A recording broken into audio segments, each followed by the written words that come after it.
Hey, what's up dudes? Welcome back to the channel and welcome back to another Dead by Daylight video. We have part 2 of the major mid-chapter developer update. I'm going to be paraphrasing and kind of splitting down a lot of paragraphs in this video for sake of brevity. So if you guys want to read the full patch notes, I'll leave a link in the description down below.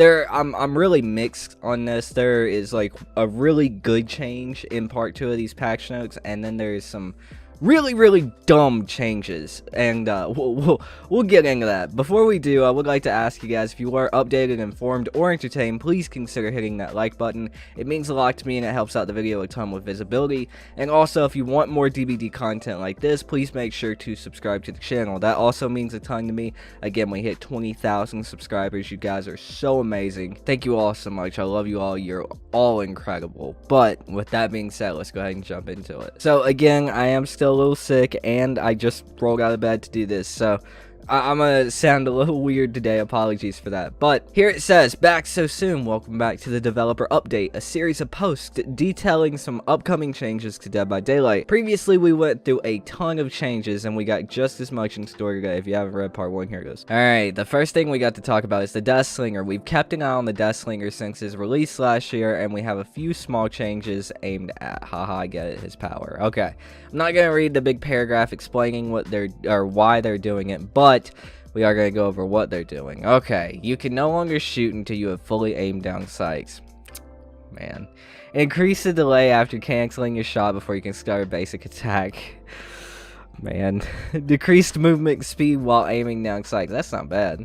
But oh man, what are they doing? Last but not least, we've increased the Deathslinger's terror radius to 32 meters. The Deathslinger is the only ranged killer that does not have a lullaby, which meant terror radius reducing perks like monitoring abuse could allow you to get close enough to surprise and hit a survivor without them getting any warning whatsoever. Like usual, we've also gone through the Deathslinger's add-ons and given some small buffs to the least used / powerful ones. Yeah, I gotta be honest dudes, I don't like this one at all.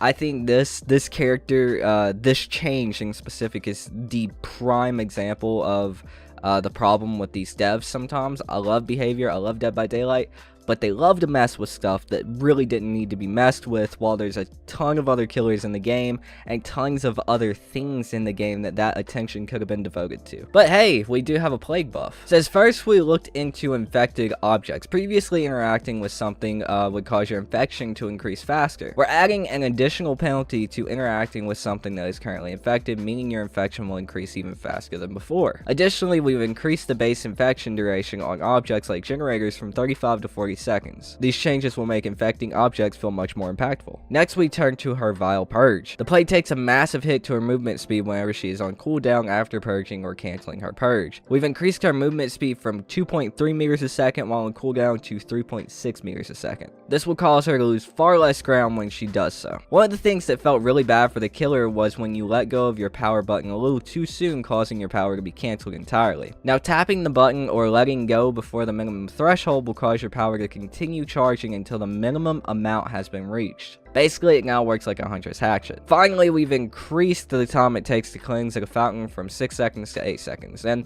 like the other killers that are changing in this update, we've revisited the Plague's add-ons as well and did a complete pass on some of the less powerful or rarely used ones. And we'll check out 2 of the add-ons they show us real quick. Prayer Tablet Fragment.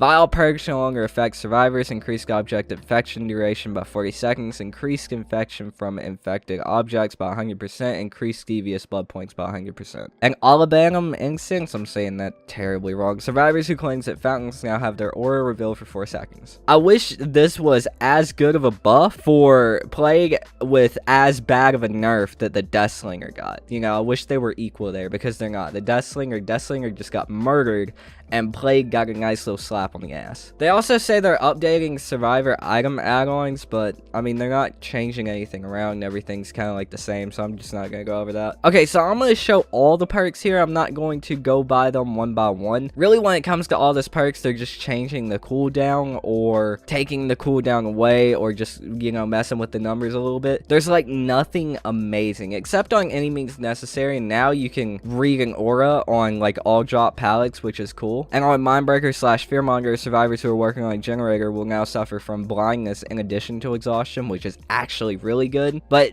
for the most part, most of these perk changes, they're just like slight number tweaks, and it's nothing major. So I'll leave a link down below, again, if you guys want to fully go over that yourself. But let's move on to probably the biggest change of this patch. Yes, you probably would think the spirit change was the biggest change of this patch. No.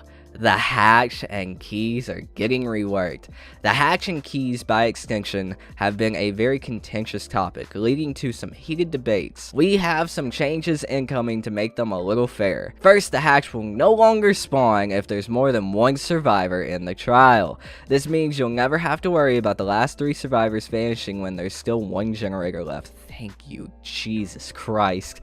Additionally, the hatch will now take a few seconds to open with a key once it's closed. Progress does not reset when the survivor cancels the interaction. This eliminates the problem where a survivor can simply sprint straight at a hatch and instantly open it and escape. With that said, these changes will make the "Where did they go?" achievement impossible to attain, so it will be changed to escape through the hatch using a key. Thank you, devs. Holy shit, this is one of the biggest problems I've had with this game since I've played it, since I started playing it in 2016. It is so goddamn frustrating for 3 survivors, 1 or 2 having a key, to be able to instantly get out as soon as they get down to like a couple of generators left. Or like the last 2 survivors can just dip. You know, it's so frustrating. And then lastly, we have Boon Totems. God, and this is kind of a bad change, actually, guys. Survivors will be able to bless a totem to change it into a boon totem, and these blessings are designed to offer comfort to the survivor team, a small safe haven. However, unlike a hex totem, the killer can also quickly interact with the created boon totem to completely remove the associated blessing, once again turning it into a dull totem. They will also be able to hear the boon totem when it's in range. Each survivor can only have 1 boon totem active at a time. This boon totem will combine the effects of all their equipped boon perks. I don't think that's a good idea. See, the problem is when it comes to hex perks have never really been, or at least recently, not really been overpowered, because we've gotten perks like small game, counterforce, we've got maps and everything else. If survivors are smart and don't go full out, you know, little PP build, tiny PP build, survivor build, and, you know, don't run a map, don't run any boon hunting or not boon, but totem hunting perks, you know, that's when it becomes a problem. But if they strategize for it, if there's a totem hunter, hex perks are never a problem. Killers don't have that option. We don't get to see the boon totems across the map thanks to a map. We don't get to, you know, see them when we're within 32 meters or 8 meters with a 32 meter cone, whatever, because we have small game. Like, this actually sucks, and it's really going to depend on what the how good the boon perk is, how good the blessing is, but this could potentially be terrible for the game. Anyway, they also said that the dust kick up thing that was coming for the spirit won't be coming this patch and will be pushed back until further notice, but the directional audio will be in the mid-chapter PTB as planned. They also said we've seen some mixed feedback to the dust change specifically, so we will monitor feedback closely from the PTB and subsequent release to see if this change is ultimately necessary. I've only heard shit about the directional audio, man.